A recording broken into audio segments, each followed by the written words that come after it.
Hi everyone, this is Richard Osborne.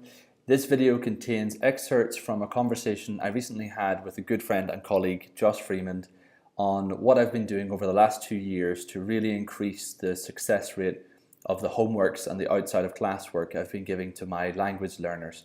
So I really hope you get some good advice out of this, and thanks a lot for listening.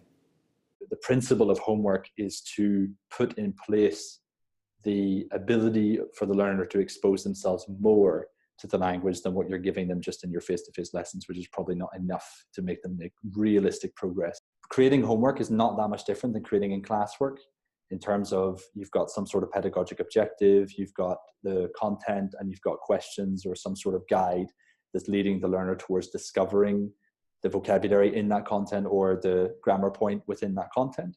So when you're in class with the learner, you're physically and vocally guiding them towards the point.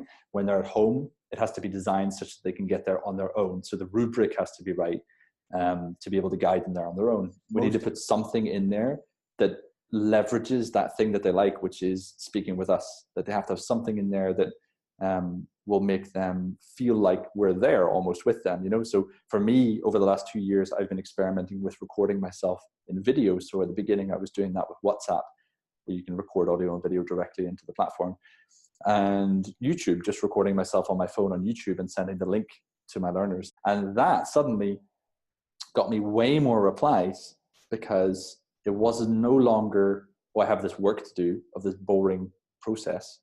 It was, oh, I have a message from that cool, interesting trainer. That just socially is going to make people reply. And so they're going to, like in the classroom, inherently learn language, implicitly learn language, because they feel like they're conversing. They don't feel like they're doing work. So you take away that work feeling from the homework. So there's one thing that you can do there that adds an extra level of accountability to what you're doing, which is that when you're doing your initial interview, when you're doing your evaluation with the learner, you can record the evaluation and make sure to put some sort of role play in there.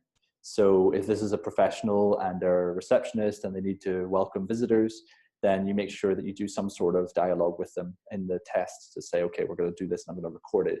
Hi, how are you doing? I'm here to see Mr. Blah, blah. Okay.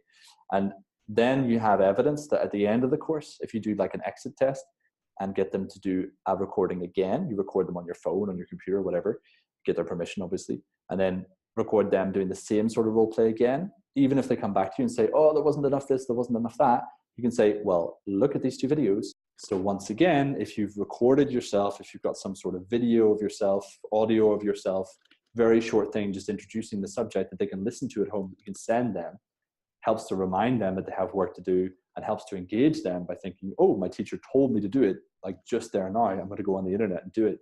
I'm going to click the link with the video he sent or she sent and do the homework. Then that's something that you can do better. So that if you do blended learning, but add those elements into it that can make it better, then that's one way that you can improve. So I can really highly recommend people read books, the literature that's out there on language training, first of all, just as a way to become a bit more of an expert language trainer. Listen, I've got a podcast that, you're listening to that I'm doing to try to give people advice. It's something you can listen to while you're on the train, do your own sort of e-learning, listen on the train or whatever. But you've got to try to find that internal motivation to really want to improve, to feel like you can improve, to feel like there's ways to improve, because obviously there's always ways to improve. No teacher is perfect. No teaching technique is perfect. There's always new things to learn, always new things to try out. Now, when you've got that foundation in place, that you really feel passionate about the idea of improving and making, not just making your learners happier, but also making the language learning process more effective that you're doing, which is possible, you really can. Then go out and start experimenting.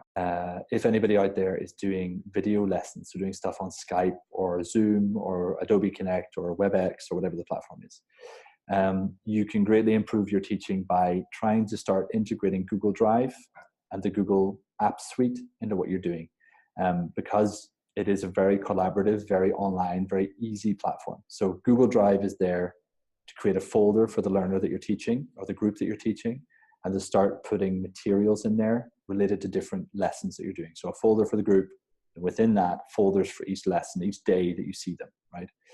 Then once you've got that day in there, the first day that you see them, you're going to put in a Google Doc. And that Google Doc it's like Microsoft Word, but it's on Google, it's online.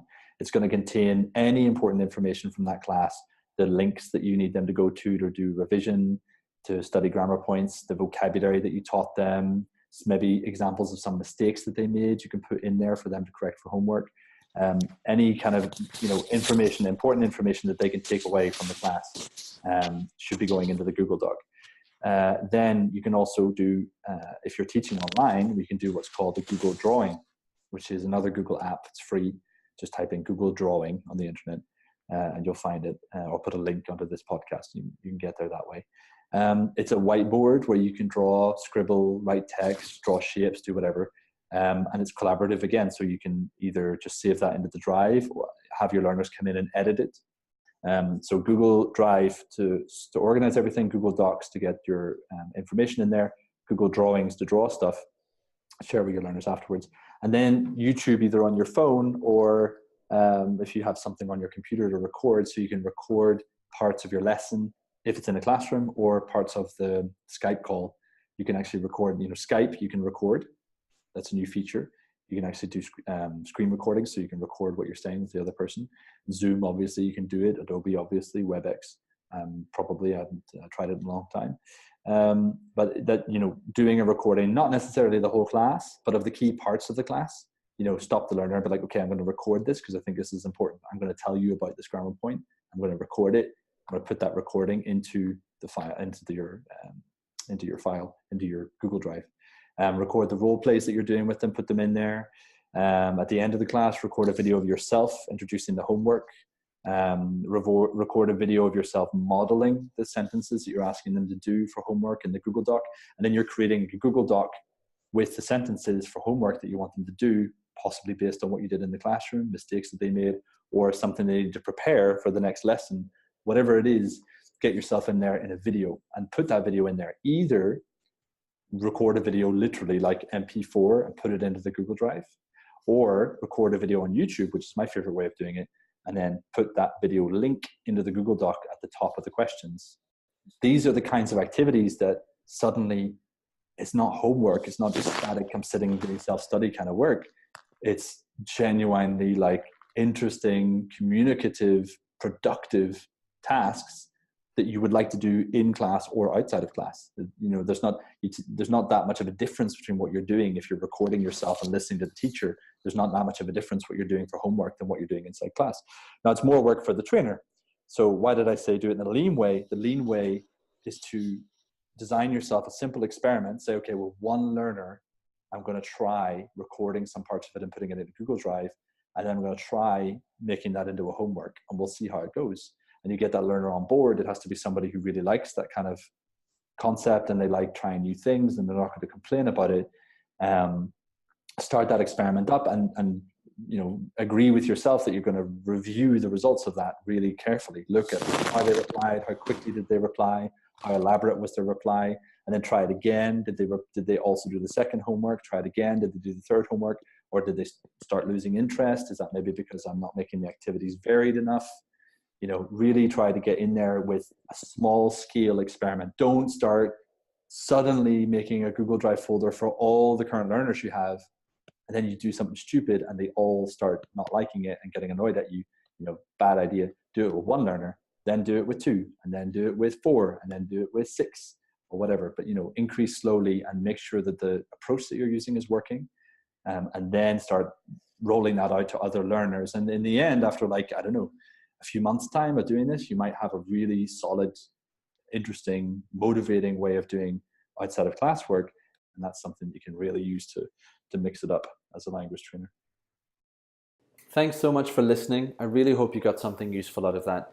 And if you like the things that you heard today and you want to start doing your own digital homework, I really hope you check out LearnBook, which is the platform that I developed based on all of these different things that I've learned over the past 2 years about giving digital work to my language learners. Please feel free to book yourself in for a demo with me of the platform. I really look forward to seeing you soon, and thanks again.